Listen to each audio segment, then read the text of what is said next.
अस्सलामुअलैकुम नाजरीन, इस वक्त की बड़ी खबर आपके साथ शेयर करते चले। कराची में गवर्नर हाउस के बाहर जमात इस्लामी का पेट्रोलियम लीवी के खिलाफ एहतजाजी धरना दूसरे रोज में दाखिल हो गया है। जमात इस्लामी कराची के अमीर मुन्नम जफर का कहना है कि ये मुतालबात की मंजूरी तक धरना जारी रहेगा। आइए देखते हैं उनका मजीद क्या कहना था। पॉइंट न्यूज डिजिटल के सिटी रिपोर्टर उस्मान अहमद की रिपोर्ट में। हमारा मुतालबा बिल्कुल वाज़े है। पेट्रोलियम लेवी, जग्गा टैक्स, भत्ता टैक्स, इसका खात्मा होना चाहिए। पेट्रोल की कीमतें कम होना चाहिए और एक आम आदमी को रिलीफ मिलना चाहिए। आवाम से मैं ये कहूँगा कि आपके हक की आवाज़ है, आप इस हक की आवाज़ के लिए खामोशी को तर्क कीजिए।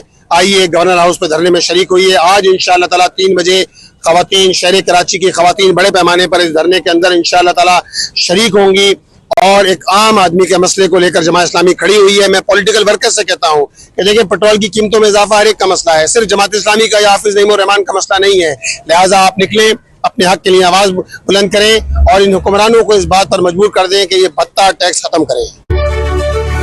मुन्नम जफर खान का कहना है कि पेट्रोलियम लीवी के खिलाफ मुल्क के एहतजाज जारी है और तमाम सूबाई दारुल हुकूमत में एहतजाजी धरने दिए जा रहे हैं। जमात इस्लामी कराची के अमीर के मुताबिक पेट्रोलियम लीवी की कीमत में आवाम से फी लीटर 125 रुपए से जायद वसूल किए जा रहे हैं, जिसके खिलाफ एहतजाज का सिलसिला जारी रखा गया है। मुन्नम जफर खान ने बताया कि आज सवेर 3 बजे खवातीन भी धरने में शिरकत करेंगी, जिसके बाद एहतजाजी धरना जलसे की शक्ल इख्तियार कर लेगा। नाजरीन, जमात इस्लामी कराची के अमीर मुन्नम जफर खान ने वादा किया है कि पेट्रोलियम लीवी के खात्मे तक एहतजाजी धरना जारी रहेगा, जबकि गवर्नर हाउस के बाहर जारी धरने के हवाले से जमात इस्लामी ने मुतालबात की मंजूरी तक एहतजाज खत्म न करने का ऐलान किया है। नाजरीन, इस खबर के हवाले से जैसे ही कोई नई पेशरफ सामने आई तो पॉइंट न्यूज डिजिटल अपने नाजरीन तक बर वक्त पहुँचाएगा। तब तक के लिए अपने मेजबान सैयद वसीम बुखारी को इजाजत दीजिए। अल्लाह हाफिज।